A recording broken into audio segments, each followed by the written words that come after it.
Saludos amigas, amigos. Ustedes sintonizan Acento TV y este es su espacio de entrevistas y comentarios a partir de ahora. Recuerden ustedes que nos están sintonizando en el canal 38 de Claro TV, en los canales 39 y 439 de Altiz y en el canal 41 de Star Cable en Santiago de los Caballeros. También a través de las páginas acentotv.do y acento.com.do.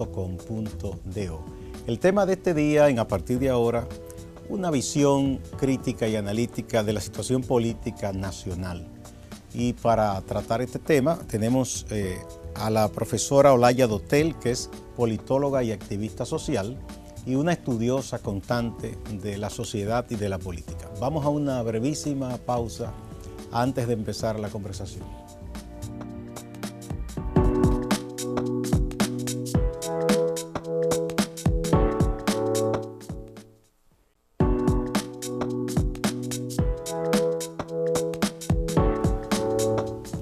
Muchas gracias por acompañarnos. Olaya, qué bueno que estés aquí de nuevo con nosotros. Yo contenta acá, en esta también, mi casa. Sí, de momento hay que ponerte en la nómina, porque ya hemos abusado de ti. Vamos a hablar con Fausto Rosario. Exactamente. Fausto, ¿escuchaste? Bueno, Olaya, vamos a ver, ¿cómo tú observas en estos momentos los escenarios, diversos escenarios en la sociedad dominicana desde el punto de vista político? Mira, para mí primero, sobre todo observando a uno de los principales actores del sistema político, que son los partidos, me parece que hay un proceso de reconformación de las fuerzas a lo interno de estas. Dentro de los partidos. De los partidos políticos, y me refiero fundamentalmente al Partido de la Liberación Dominicana y al Partido Revolucionario Moderno, que son los dos partidos donde se hace mucho más visible la existencia de diversas corrientes e incluso del surgimiento de nuevas corrientes, como el caso del PLD. En las últimas semanas han salido a la luz proyectos presidenciales que no son de ahora mismo, como el caso, por ejemplo, de Manuel Crespo, que ya tiene un tiempo corriendo en sus aspiraciones de ser candidato a la presidencia por el PLD. Creo que surgió otro también esta semana, y además de los ya conocidos como Reinaldo Pared Pérez, el ex procurador de la República, Domínguez Brito, y me parece que Carlos Amarante Barret. Carlos Amarante. Entonces hay ahí está dando ese proceso de conformación y de aglutinamiento de esas intenciones, que me parece que muchos de ellos son ejercicios de consolidación de liderazgos, no tanto no tanto con la idea de que van a ser candidatos a la presidencia, pero sí para que se les tome en cuenta en este proceso. Están buscando posicionamiento. Totalmente, posicionamiento dentro de este proceso que se avecina, este proceso electoral, y donde cada quien quiere quedar en una situación de fuerza, claro está. Sí. En el caso, por ejemplo, del Partido Revolucionario Moderno, yo creo que le ha ayudado a canalizar todas estas energías que normalmente se concentran en las aspiraciones, por ejemplo, con el pasado proceso de la convención. Ha ayudado todo este ejercicio interno, donde habilidosamente, me parece, cada quien que ha tenido aspiraciones ha quedado con alguna función importante de relevancia dentro del partido, y eso ayuda. Ahora, me parece como que eso despeja un poco el espacio para las dos corrientes que están dominando el terreno en este momento dentro del PRM, que son Hipólito Mejía y Luis Abinader. Entonces yo creo que dentro del PRM como que la convención o las primarias despejaron el escenario de otras aspiraciones, me parece a mí, mientras que el espacio queda mucho más turbulento dentro del PLD. Dentro de los otros partidos no hay discusión alguna. Bueno, hay pugnas, a veces por el dominio del partido, es lo que pasa un poco dentro de un PRD disminuido y de un partido reformista muy disminuido y fragmentado. Claro, mira, qué bueno que mencionas el caso del PRD, porque lo estaba obviando, sobre todo porque en la última fecha se han dado situaciones que parecería que la corriente que terminó saliendo pudiera estar ganando terreno con los fallos o el último fallo que tuvo la Tribunal Supremo Electoral y que benefició a Guido Gómez Mazara. Ahí hay como un escenario un tanto nebuloso, en el sentido de que a nadie le cabe dudas de que ese fallo a últimas fechas está jugando a un tercer factor que al final a quien debilitaría sería al Partido Revolucionario Moderno. ¿Por qué razón? Al darse la idea de que el PRD vuelve otra vez a manos en este caso de la corriente en sale de las manos de Miguel Vargas, hay posibilidad de la vuelta. Entonces me parece a mí que es una jugada política estratégica que lo que al final intenta en un próximo proceso electoral es la disminución de los votos del Partido Revolucionario Moderno. Pero también puede darse al revés, porque si ciertamente la corriente que le disputa a Miguel Vargas el control de ese partido, que parece que ha ido creciendo, porque hubo gente que en principio parecía muy leal a Miguel Vargas, como el caso de Tonti Rutinel y de Aníbal García Duvergé, que se ha decantado y está coincidiendo con el proyecto que tiene Guido Gómez Mazara.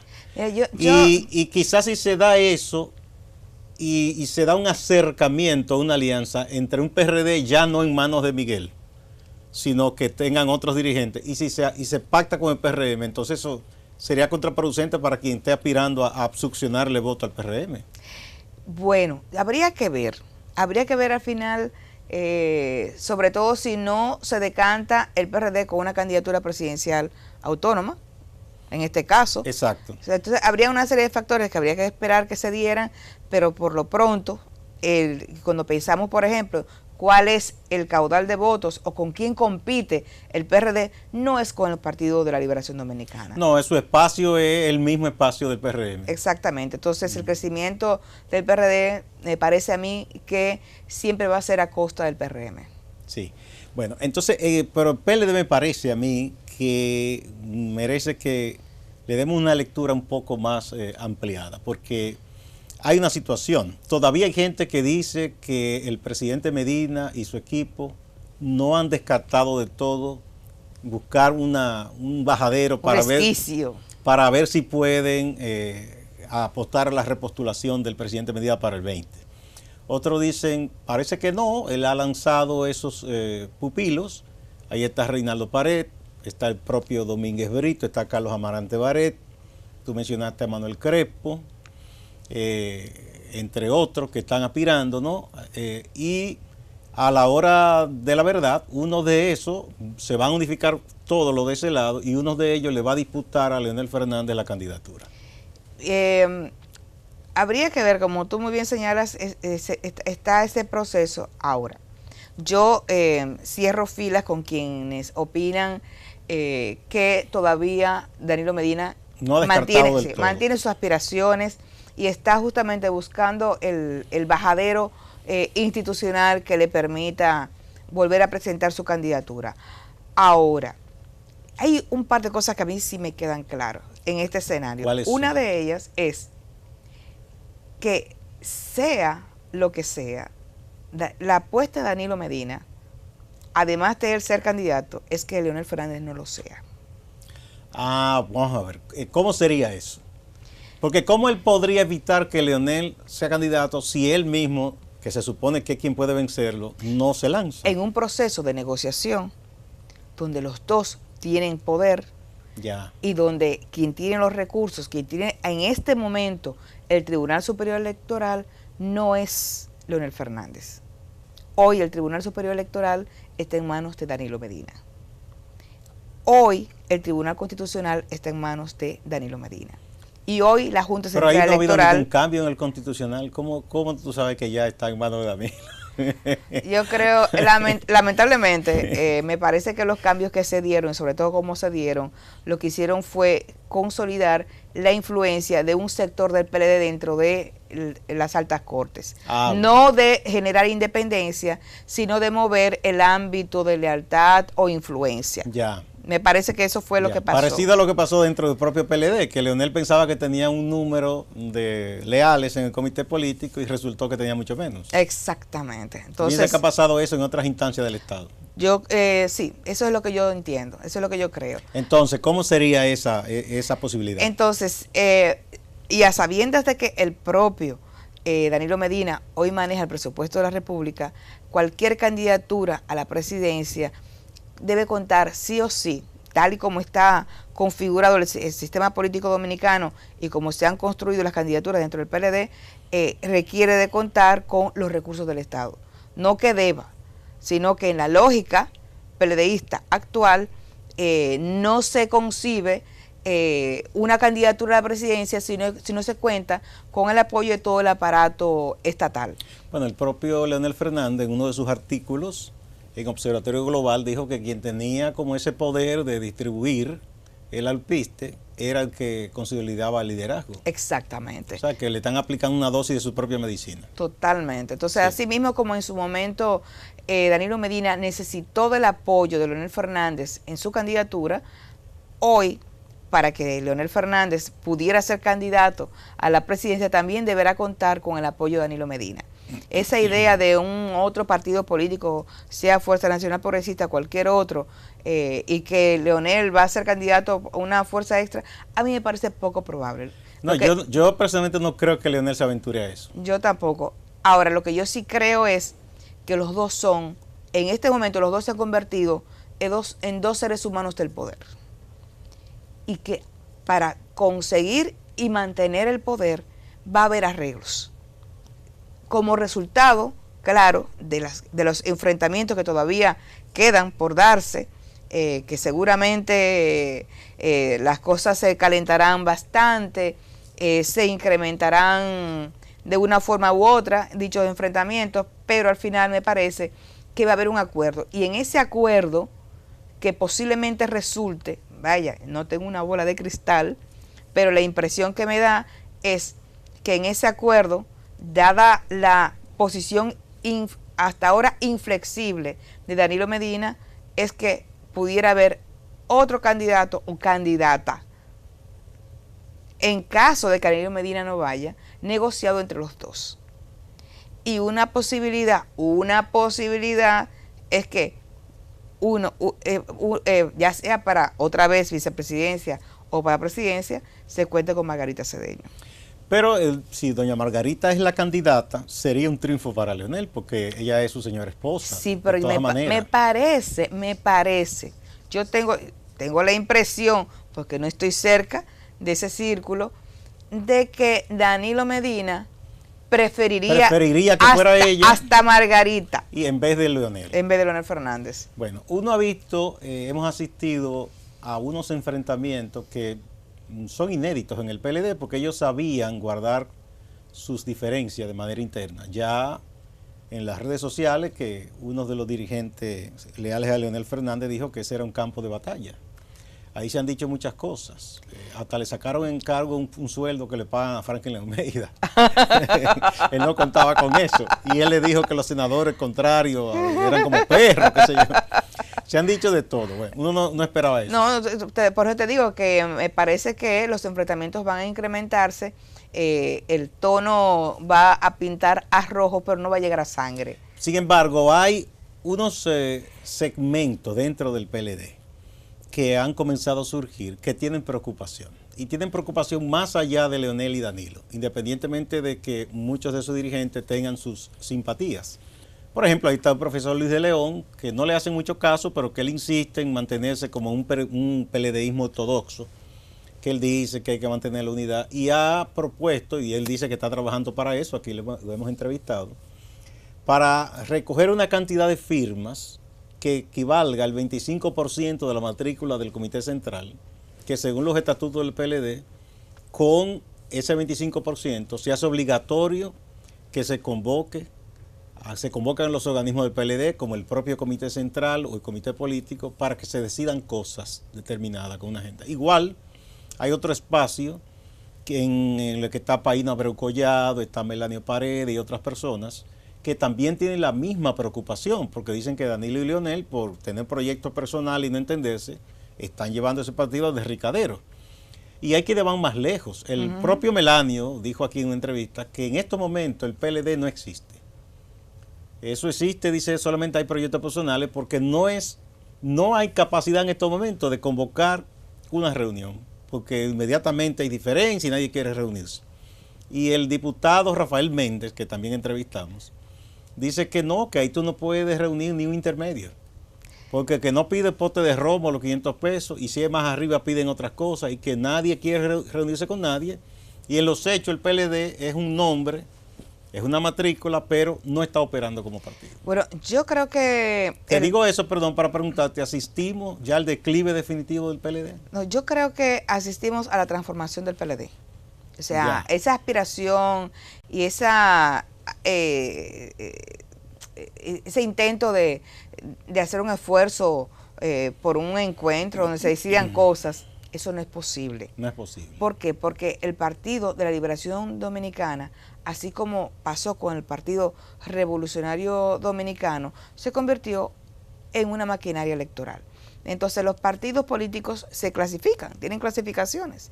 Hay quienes se clasifican en función de su ideología y otros se definen a partir de su participación electoral. Es decir, lo que les da vida y los moviliza es la vida electoral. Y el Partido de la Liberación Dominicana no es de ahora, que viene retrasando la puesta en funcionamiento de sus organismos. No es de ahora. Esto viene de mucho más atrás. Y sin embargo, el PRD sigue operando como lo que es actualmente, porque las cosas son lo que son.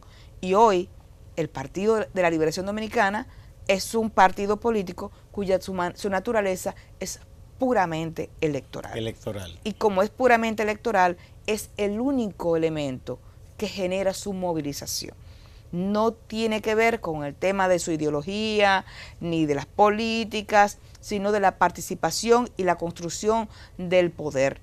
Y cómo se hace a lo interno. No, ideología no tiene, porque ellos renunciaron a eso. De hecho, en los estatutos, donde decía Partido de la Liberación Dominicana, que su objetivo era buscar la liberación nacional, lo que dice que es un partido humanista, solidario. Bueno, de hecho, la naturaleza, los partidos electorales, de naturaleza electoral, si algo también lo caracteriza es el oportunismo.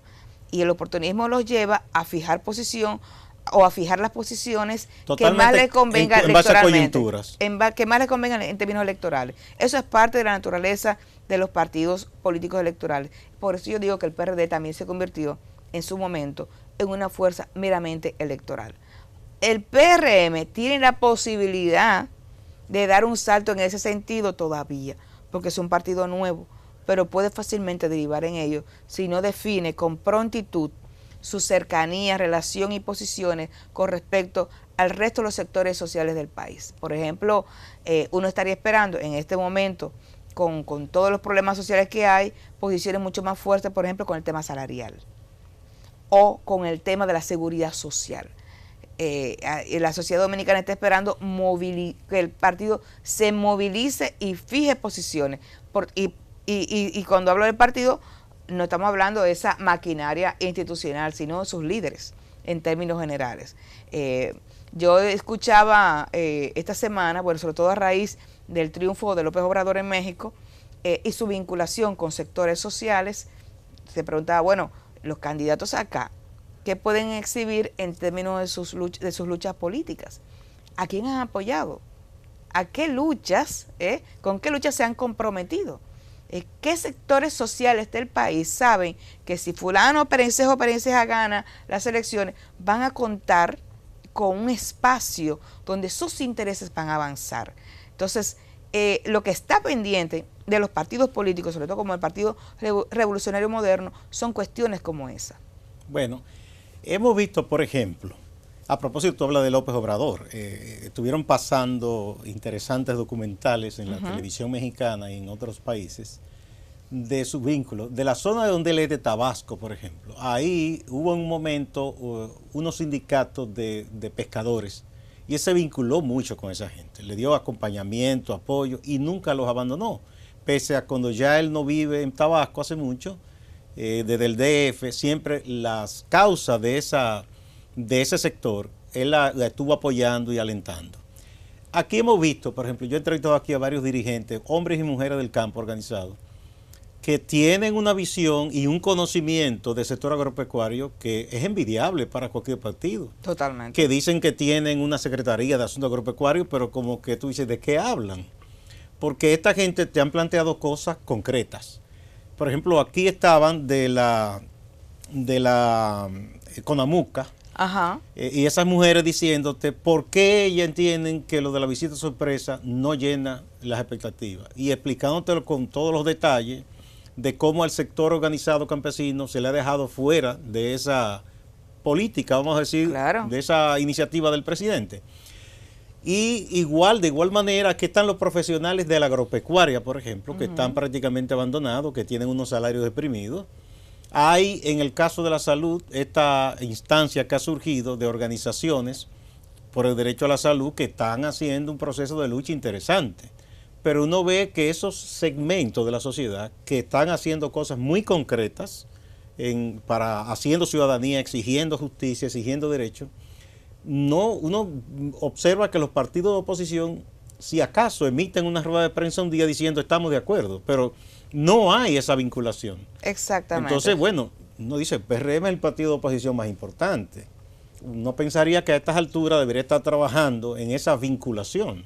Exactamente. Eso es lo que se está esperando, o eso es lo que se esperaría de un partido que es el principal partido de oposición, que sus dirigentes estuviesen vinculados en la demanda y la lucha de los diferentes sectores sociales como el sector agrícola, al cual a pesar de las visitas sorpresas se le han carecido el dinero, porque la tasa de interés a las cuales acceden normalmente los agricultores es una tasa de interés sumamente alta, y lo que hace prácticamente inviable y los mantiene endeudados en situación de deuda.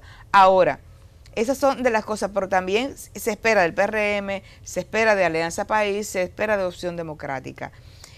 También hay que reconocer que tenemos esos dirigentes sociales que tienen esas posiciones fuertes, pero también es cierto que se ha producido una baja en la movilización de las organizaciones y sectores sociales, sobre todo lo que representan sectores fuertes vinculados al sector campesino o al sector trabajador, porque ¿cuándo fue la última vez, por ejemplo, que aquí hubo una huelga de trabajadores? O hubo una huelga o una acción fuerte de parte del sector campesino, más allá también de las denuncias. Porque si hay otra cosa también que hay que recordar, es que uno de los principales insumos para el cambio político es la movilización social.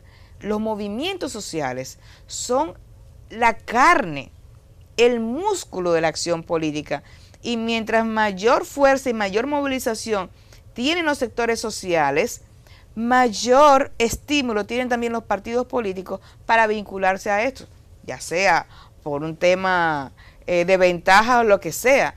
Pero lo cierto también que ante un proceso de desmovilización de los sectores sociales, eso también va vinculado con la desmovilización del sector político. Es decir, aquí todos estamos haciendo rueda de prensa, los movimientos sociales, pero también los partidos políticos. Eso es grave. Vamos a una pausa y venimos en un momento.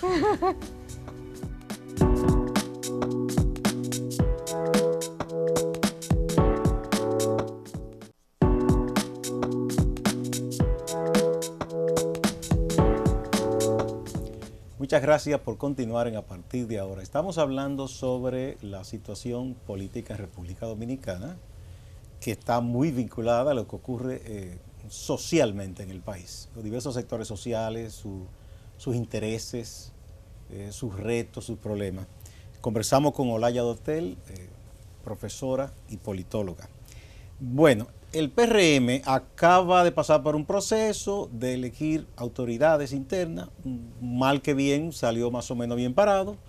Sin embargo, hay unas voces críticas que me parece importante dentro del PRM. Ahí yo te pongo un caso rápidamente. Gianilda Vázquez, sí, que tiene una labor hecha como mujer política. Ella fue firme, ella no pactó. Que le ofrecieron cosas, tanto a la gente de Luis Abinader como Hipólito, y mantuvo su posición a sabiendas de que ella no tenía posibilidad de competir con esos dos grupos que hicieron como un reparto. Y le dijo a su gente, bueno, hay que quedarse aquí y echar la batalla. esa forma en que se eligieron las autoridades, en que hubo obviamente dos líneas bajadas, o una línea común de común acuerdo entre ambos, eso no viene a cercenar al PRM de entrada como un partido que se suponía moderno, con democracia interna. Como te decía del PLD, los partidos son lo que son. Y la naturaleza del Partido Revolucionario Moderno, la naturaleza de un partido de facciones, porque así surgió. Surgió como un partido de facciones de la corriente de Hipólito Mejía junto con la corriente de Luis Abinader. Eso fue lo que pasó, salvo excepciones, claro está, porque no todo es, no es una situación totalitaria. Tienes gente como tú señalas, como Yanilda, que hoy tiene un puesto en la dirección del partido, que se la ganó. O sea, la función que hoy ocupa Yanilda, a nadie se la regaló. Ahí está sus años de lucha política, en fin. Ahora, ¿cuál es el reto del Partido Revolucionario Moderno? De que, a pesar de ser un partido de facciones, darse unos niveles de institucionalidad que sea capaz de ponerse por encima de los intereses de los que cabezan las facciones y de los intereses que están diseminados en esas facciones, porque las facciones son cuerpos que no se agotan en los intereses de quien los dirige, son cuerpos llenos de intereses y ahí el reto grande es tener una organicidad, una dirección partidaria que sea capaz de decirle a todos esos intereses alto y no entrar, que se coloque por encima de los intereses particulares. Totalmente, y no entrar en la trampa en que entró el Partido Revolucionario Dominicano, que cada vez que había una crisis con un dirigente, lo que hacía que se le entraba a la dirección ejecutiva. Cuando vinieron a ver, casi tenían que ir al Palacio de los Deportes para poder hacer una sesión, porque fueron tantos los que integraron como resultado de disgusto que se fueron dando. Esa maña la copió un momento al Partido Reformista también, que sí, con los famosos directorios, que lo fueron ampliando. Lo que hizo Peña Balaguer lo fue haciendo y después eso se hacía inmanejable. Y el PLD casi va por ahí en el comité central, no en el político. No, claro. Políticos todos son tantos. Bueno, el punto acá es que ese es el reto que tiene hoy el Partido Revolucionario Moderno. El Partido Revolucionario Moderno es un partido de facciones, porque así nació. Y yo dudo que tiene eso que vivir cambie. Con eso. Exactamente. Tiene que aprender a vivir Siempre con eso. será así. Y hoy está Hipólito, mañana será otro u otra.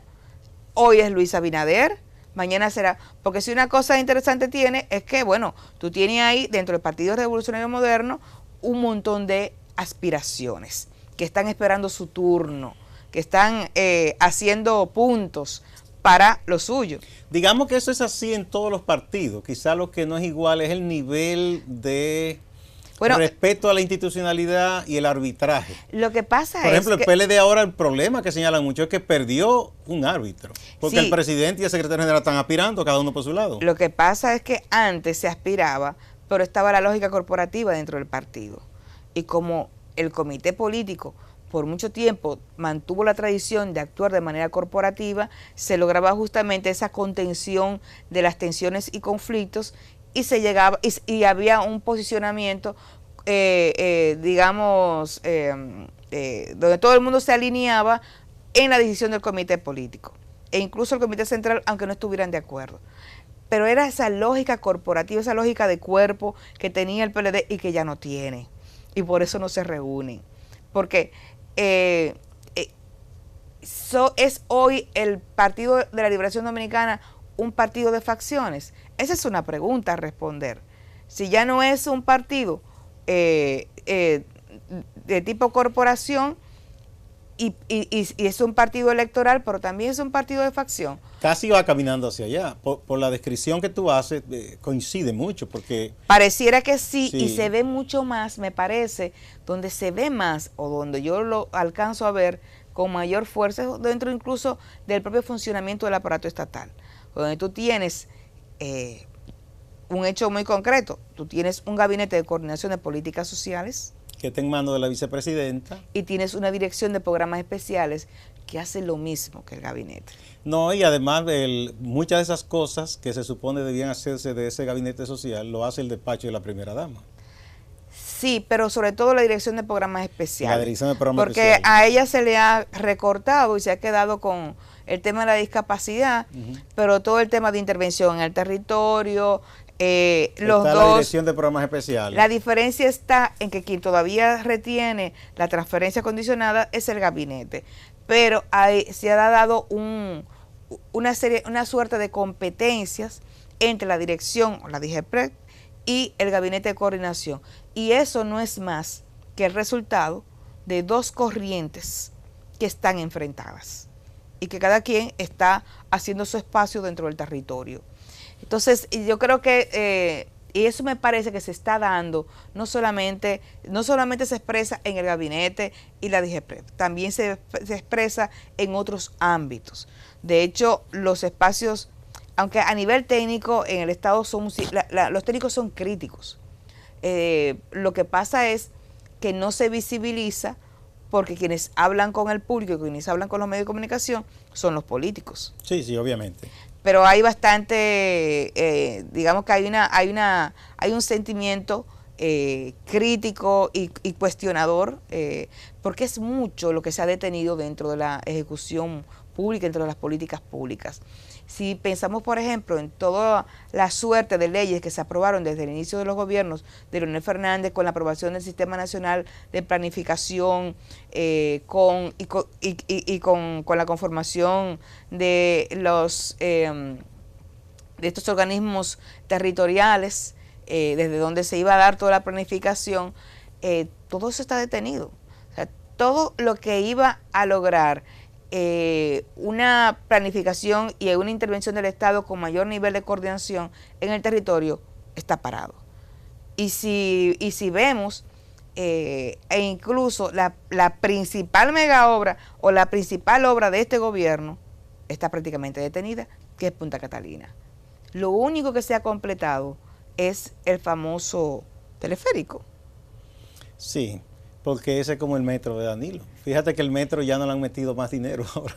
No, está detenido. Los gobiernos les gusta, los presidentes les gusta dejar su propia impronta. Pero inauguraron el metro y no está funcionando. Sí. Entonces, de hecho, la promesa de llevar una de las líneas de los Alcarrizos parece que se va a posponer, porque de ahí se viene un teleférico que va a conectar entonces con lo que hay hasta ahora del metro y un poco. Claro, entonces hay en este momento hay una suerte de nebulosa en la gestión pública que oculta que esto que se está dando dentro del Partido de la Liberación Dominicana, pero también se está expresando dentro de el Estado Dominicano, dentro del gobierno PLDista. Bueno, otra parte que me gustaría también tener tu lectura, Olaya, es, pese a todo eso, el PLD encabeza una coalición que todavía se mantiene con mayor fortaleza que lo que uno hasta el momento vislumbra la oposición. Si tomamos en cuenta que el partido de base más fuerte en la oposición es el PRM tendría que apostar primero a que internamente no hayan fracturas, ¿verdad? Escisiones, y después lograr conformar una alianza fuerte, capaz de disputarle el poder al PLD, que pese a todo tiene una coalición todavía con mucha fortaleza y, como tú decías, tiene los recursos y el poder cohesiona, une y llama gente. Mira, yo creo que a eso yo le agregaría que el resto de la oposición, que no es PRM, también tiene el reto de armar una propia coalición que le permita negociar con el Partido Revolucionario Moderno. Más fuerte. Sí. Para no hacerlo de manera individual, sino un bloque. Exactamente. Entonces, eso es lo que puede posibilitar un bloque fuerte, donde estén Guillermo, Menú, Max Puy, Eduardo Estrella, en fin, Frente Amplio. Todos esos partidos, si logran conformar un bloque, porque con el PRM hay que negociar en bloque, para que no pase lo que pasó en las elecciones pasadas. ¿Qué pasó en la pasada? En las pasadas elecciones que pasaron, hubo acuerdos que después no se cumplieron y que se cambiaban en el camino. Entonces, en el PRM le hicieron capú a mucha gente. Yo creo que hubo muchas situaciones de capú. Yo no quiero decir que el PRM le hizo porque yo no creo que haya sido el PRM. Sin embargo, hay que decir, pero hay en reconocimiento al PRM que yo mismo me sorprendí porque yo sé que hay gente muy conservadora y sin embargo hicieron algunas concesiones con candidatos y candidatas que uno no esperaba que tuvieran en un partido con oportunidad como el PRM y de hecho resultaron algunos electos, como esta muchacha de Jaina. Gloria Reyes, no, la que había sido trabajadora sexual. Sí, claro. Que es una activista social, una muchacha que es digna de admiración. Tuvo como candidato a diputado David Ventura. David, que no pudo ganar, pero yo pienso que se aprovechó para desde ahí construir derechos, airear las aspiraciones de la comunidad LGTB que tiene derecho y a exigir y a plantear cosas, y David es un muchacho inteligente que aprovechó el espacio aunque no fue electo. Totalmente. Entonces yo pensaba en un momento que el PRM no los iba a llevar de candidatos, sin embargo los llevó. Los llevó, pero en un proceso, sobre todo con lo que viene, y si algo enseña la experiencia de México, es que hay que conseguir, sí o sí es imprescindible conseguir unos niveles de votación muy fuertes, que no dejen lugar a dudas, porque de que va a haber fraude,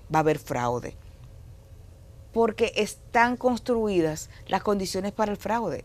Hay un aprendizaje hecho, yo me imagino que han hecho inversiones en imprenta por ahí, para hacer copias de la boleta que venga. O sea, hay que apabullar, como hizo López Obrador, para que no puedan ni con mañas. Y hay que ver que en México hubo secuestro de urnas. No, de hecho, no más que eso, hubo 130 muertos. Exactamente. Sin embargo, el caudal de votos no permitió dudas. Llevó a que incluso, mucho antes que la autoridad electoral, los candidatos que se oponían a López Obrador, incluyendo el del partido de gobierno, reconocieran su triunfo. Totalmente. Entonces, vamos a ver, porque me gusta la idea que tú planteas. Si por ejemplo, todos esos partidos que tienen ideas un poco más del centro hacia la izquierda, ¿verdad? Y que plantean temas de derecho, que es lo que a mí me parece interesante, porque muchos partidos han olvidado eso. Y me gusta que Opción Democrática, por ejemplo, o Alianza por la Democracia, plantean necesidad de fortalecer el tema de los derechos de la ciudadanía,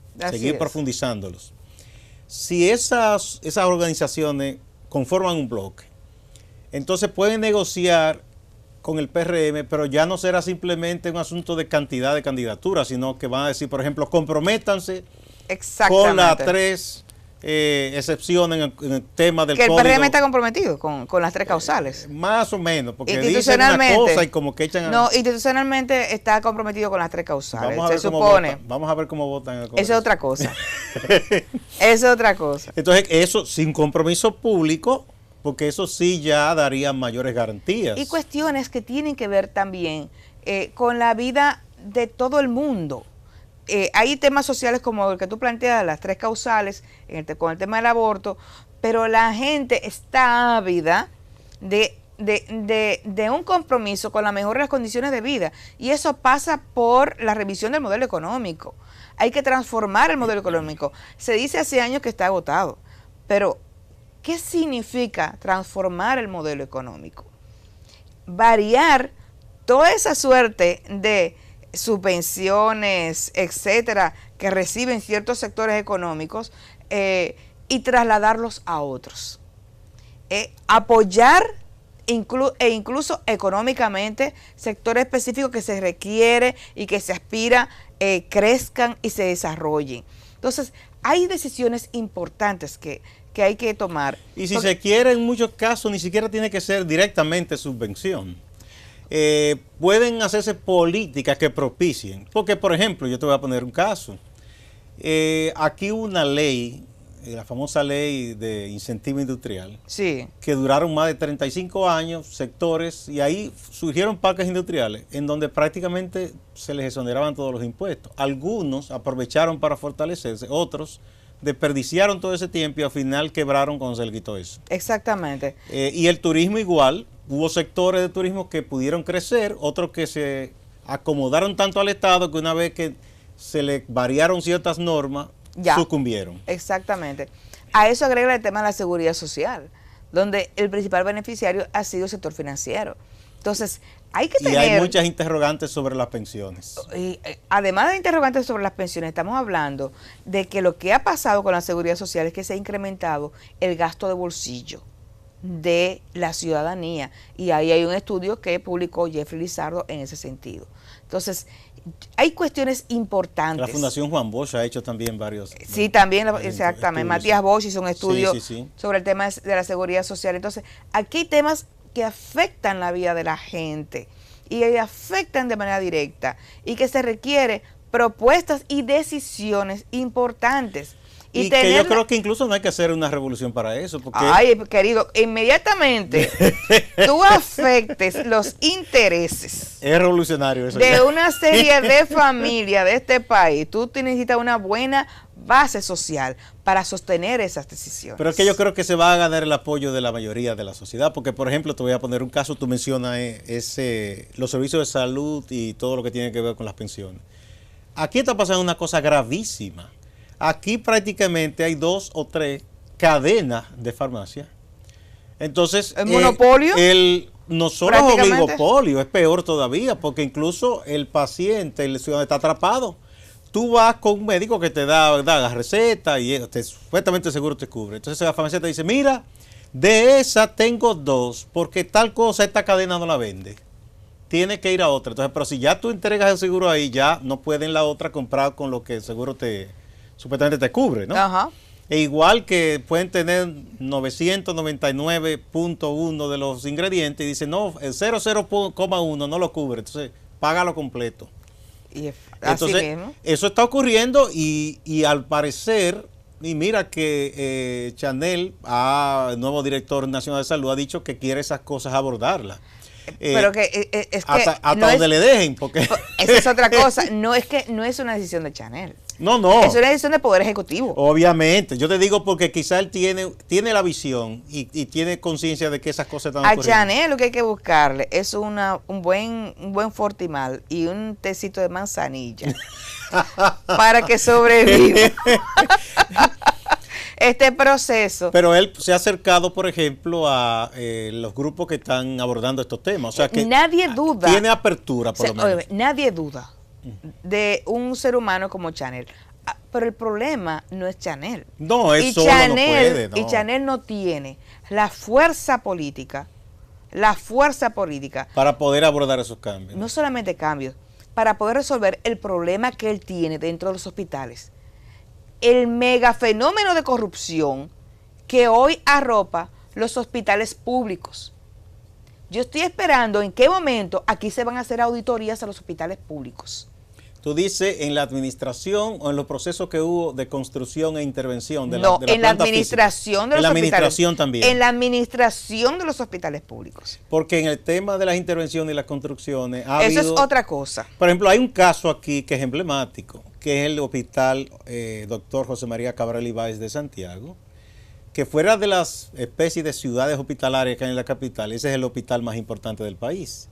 Y ahí se robaron un instrumento que es un aparato gigante y pesado, lo sacaron por la puerta y ya nosotros hemos celebrado cumpleaños, van como 12 años. Y todavía. Y no se sabe quién fue. Entonces, para allantar en un momento, tomaron presa a una muchacha que trabajaba en la cocina y una enfermera porque supuestamente se habían llevado unas aspirinas. Que no era más que llevársela a un paciente que estaba fuera de una silla de ruedas. Es así. Entonces, eso, lo que tú acabas de señalar, es la puntita del iceberg. Una cosa es todo el proceso de reconstrucción e intervención, donde hay muchísima corrupción y que se ha demostrado y que hay casos de sobra en ese sentido, comenzando por el hospital para los huesos rotos, ahí se me olvidó el nombre. El de aquí de las Américas. Exactamente. El hospital Darío Contreras. El Darío Contreras. No, ese es un caso fenómeno. ¿Cuántas veces se ha inaugurado el Darío Contreras? No solo que se ha inaugurado, que de un presupuesto se más que duplicó y no se explica cómo y nada, todo el mundo bien después de una supuesta auditoría. Bueno, pues las informaciones que a mí me llegan es de que lo que está pasando dentro de los hospitales con el sistema de compras es mucho peor. Es peor. Es peor. Entonces, eso lo que requiere es una fuerte auditoría. Y hasta donde yo sé, hace años que no se hace auditorías en los hospitales públicos de la República Dominicana. Pero entonces cuidado, porque si la hace la Cámara de Cuentas, no hay mucho que esperar. No hay mucho que entonces, esperar. pero mira eso, usted está, y hemos hablado del tema de salud, con lo que pasa con los fármacos, con el problema de corrupción en hospitales, y la oposición no se da por enterada de eso. Exactamente. Sí. Vamos a una pausa y venimos ahora.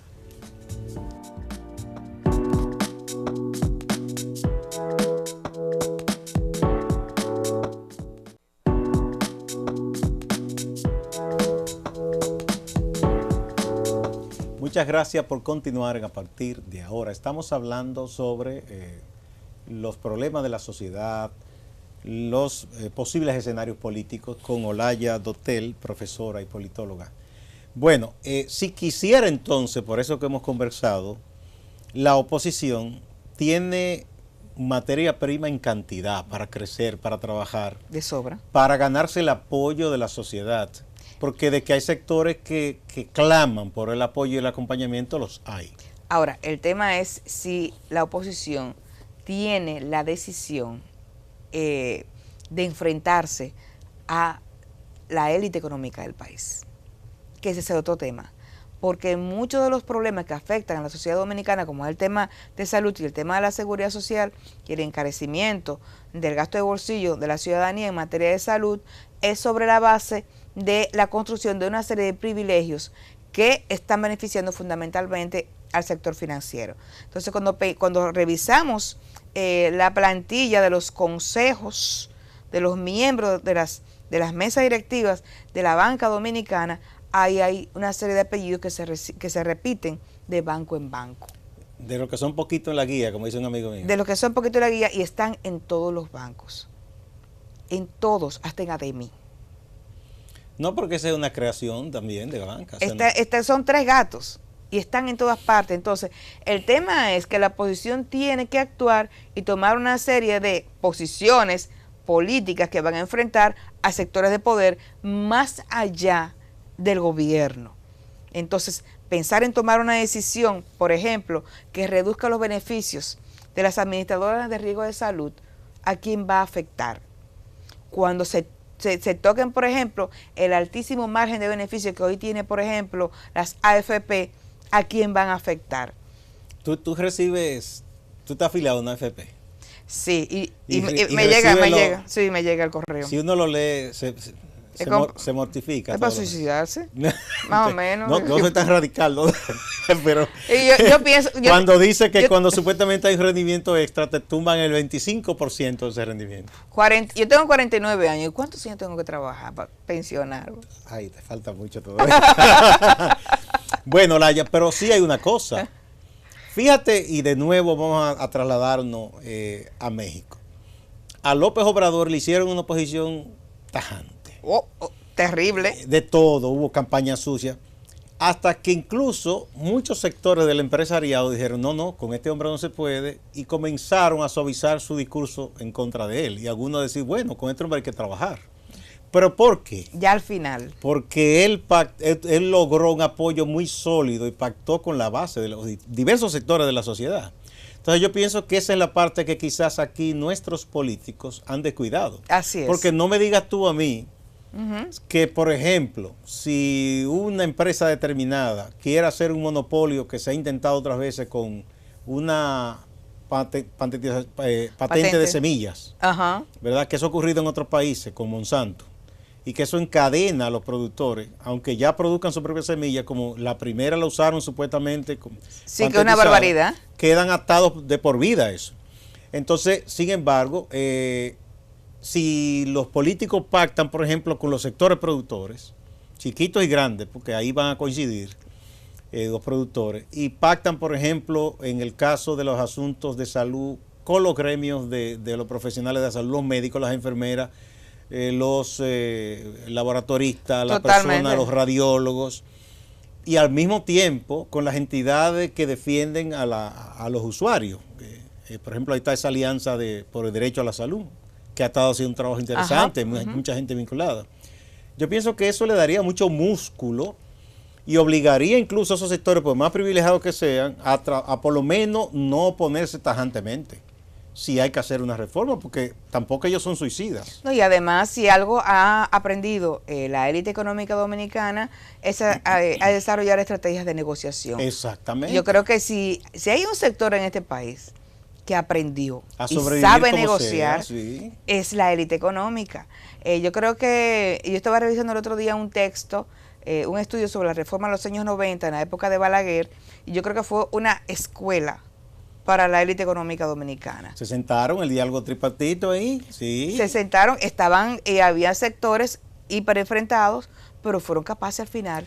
Fíjate que tú mencionas eso, desde esa época para acá, el CONEP y otras entidades aprendieron a que hay que ir al diálogo, a que hay que sentarse, independientemente de que en muchas cosas ellos no quieran ceder. Pero ya no es como antes, que simplemente le decían a Balaguer y se imponían las cosas. Totalmente, y que además, y por eso están en todas partes.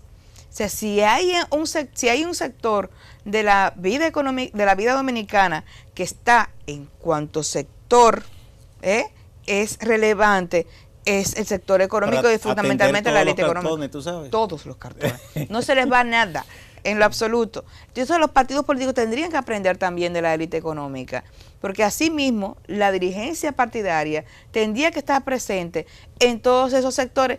¿Por qué fue posible hacer la reforma del año 94 y el PRD encabezar y liderar ese proceso? Porque el PRD también estaba presente en el marco de la dirigencia del campesinado. Estaba vinculado al sector gremial. Fíjate que como tú dices, que lo lideró y no era gobierno. No era gobierno. Pero era que tenía precisamente... ¿Con quién se sentó Balaguer en ese momento? Con Peña Gómez. Pues con Peña Gómez. Sí, y le ofreció inclusive la mitad del periodo. 2 y 2. Ay, Balaguer, Dios mío. Pero bueno, eso es lo que uno añora de los partidos, por ejemplo, que antes tenían las llamadas secretarías, que eran una especie de gabinete de contestación. Que si en la agropecuaria el gobierno de turno hacía tal cosa, decía, bueno, desde la Secretaría Agropecuaria de esos partidos de opositores se analizaba, se estudiaba y había una respuesta. Así es. El gobierno ahora presenta un proyecto de presupuesto y apenas tú ves una nota de prensa de la oposición diciendo no estamos de acuerdo. Exactamente. Pero no hay un estudio a veces detenido. Muchas veces hay un estudio detenido. Lo que no hay es una política de comunicación que permita trascender ese momento de la rueda de prensa. Y esa idea y esa respuesta que se le da a esa decisión económica, lo que sea, o fiscal, lo que sea, pueda trascender en la sociedad dominicana. Porque también hay que reconocer que estos son otros tiempos. Y son otros tiempos donde, por tanto, políticamente hay que actuar de manera diferente. Están las redes sociales. Sí, yo estoy de acuerdo contigo. Sí, hay unos estudios que se hacen, pero lo hacen regularmente gente de muchos conocimientos, muy reputados, pero todavía lo veo desvinculado, porque yo te voy a poner un caso. Suponte tú en la agropecuaria, para seguir con ese tema, si el gobierno que sea, y en este caso estamos hablando del PLD, que ya tiene muchos años en el poder, dice, bueno, en este presupuesto para la agropecuaria es esto, esta cantidad de recursos, esto. Hay un grupo de técnicos de los partidos que excelente, pueden decir esto no debe ser, esto está mal. Pero una cosa sería eso, que es muy válido, y otra que ellos, aparte de hacer eso, recorran el país con todos los diversos sectores agropecuarios. Miren esto, lo que es para ustedes. ¿Ustedes creen que esto es bueno, es malo, les afecta, cómo les afecta? Y hacer un gran impacto. Y en cada uno de los sectores sería muy distinto. Claro, claro. Yo creo que también eso está, cuando hablamos de la vinculación, eso es parte de la vinculación. Es decir, no es también, como tú muy bien señalas, dos técnicos muy expertos que te crean una respuesta técnica al gobierno, pero no es lo mismo cuando esa respuesta se pone en discusión con los sectores. Y viene de la base hacia el partido. Claro, y bueno, y ese tipo de cosas son los que también generan movilización en el territorio. Claro. Yo creo que es mucho efectivamente lo que toca por hacer y le toca por hacer a la oposición política. Y yo creo que hay un aprendizaje que no se ha hecho, que es actuar de manera diferente y de acuerdo a estos nuevos tiempos. Hay otro aspecto que me gustaría que toquemos antes de que terminemos, Vimos lo que ocurrió en 2017, a raíz de que se destapara a final del 16 todo el escándalo de corrupción de Odebrecht. El 17 fue un año en que casi se mantuvo en jaque al gobierno, con Marcha Verde y todas las grandes movilizaciones que hubo en diversas regiones, todo lo que se hizo con la firma del Libro Verde, la Antorcha Verde y todo eso. Hay quienes dicen, como nuestro amigo Pedro Catrén, que entiende que Marcha Verde ya debut y despedida, y que ya no tiene la misma fuerza. Marcha Verde está trabajando ahora en lo que llaman los campamentos, tiene el de aquí, el de Santiago, está convocando para la llamada Marcha del Millón, que será en agosto. ¿Tú piensas que Marcha Verde mantiene su fortaleza o que ha ido declinando? Mira, los movimientos sociales experimentan situaciones de reflujo, y me parece que, y hay que reconocer que hay un proceso como de retraimiento de este movimiento social. Eso no quiere decir que sea la despedida de Marcha Verde, porque por varias razones. Una es que las razones que dieron origen al movimiento siguen existiendo, y por otro lado, si bien no han estado produciendo grandes movilizaciones sociales, no han estado ausentes del sector, del ambiente político y social. Han estado presentes de otras maneras, haciendo declaraciones. Está este tema del campamento, tenían luego unos encuentros en los barrios, han estado operando, y no siempre los movimientos sociales pueden darse el lujo de generar grandes movimientos de personas. El reto de los movimientos sociales es mantenerse activos, y ellos lo han hecho. Recordemos que por mucho tiempo, por ejemplo, el 4%, entre una acción de masas y otra, lo que hacía era los días 4 frente al Palacio, y eran 3 gatos, no eran más de ahí, y una rueda de prensa, o se inventaban no sé qué cosa, y eran 3 gatos. El asunto era mantener el tema y la vigencia del movimiento. Ahora, yo creo que el reto del movimiento Marcha Verde, para mí fundamentalmente, es dar un paso más allá de la demanda y la judicialización de el tema de la corrupción, y darle la connotación política que realmente tiene la corrupción en este momento en la República Dominicana, como mecanismo de reproducción del poder, y donde las instancias que tendrían que enfrentar la corrupción y detenerla forman parte de ese entramado. Entonces, a sabiendas de que el sistema judicial está cooptado, no tiene sentido alguno pedir la judicialización de los involucrados en actos de corrupción. Lo que sí tiene sentido es lo de actuar políticamente, intentando romper las relaciones de poder que hoy garantizan la impunidad de los corruptos en la República Dominicana. Bueno, muchísimas gracias, Olaya Dotel. Contigo yo siempre aprendo muchísimo. Ahí es fácil. Yo aprendo contigo. Muchas gracias, muchas gracias. Esto yo pienso que es una buena reflexión. Amigas, amigos, no se vayan ustedes, que hay más en Acento TV.